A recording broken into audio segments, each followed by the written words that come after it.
So draw the principal axis, mirror at the center of page, mark it as MN,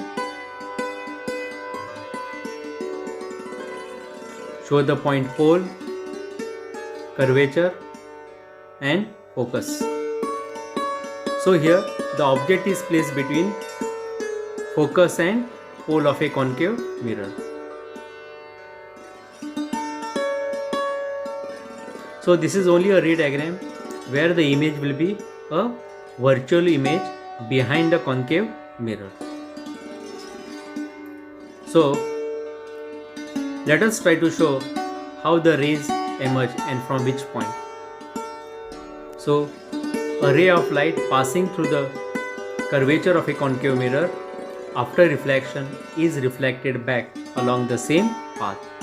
Now here I cannot show the first rule, that is parallel to principal axis and passes through focal point. I also cannot show the third rule, a ray of light passing through the focus and after reflection emerge parallel to the principal axis. So I have to use the last rule, that is a ray of light which is incident obliquely at the pole of a mirror by an angle is again reflected back by a same angle on other side of principal axis.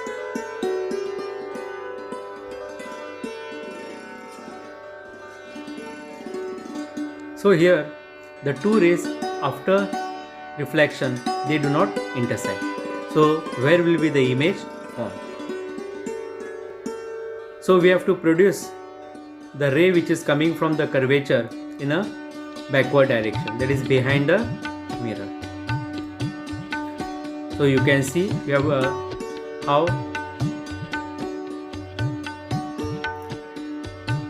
in a same way we also have to produce the second ray in a backward direction, that is behind the mirror.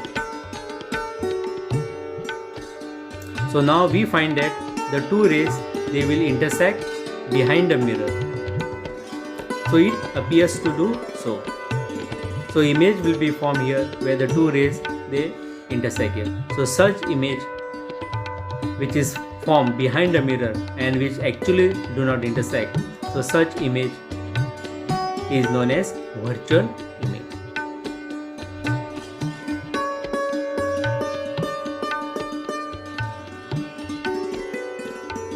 So now let us try to write the position of an image, nature and size. So since the image is formed behind the mirror,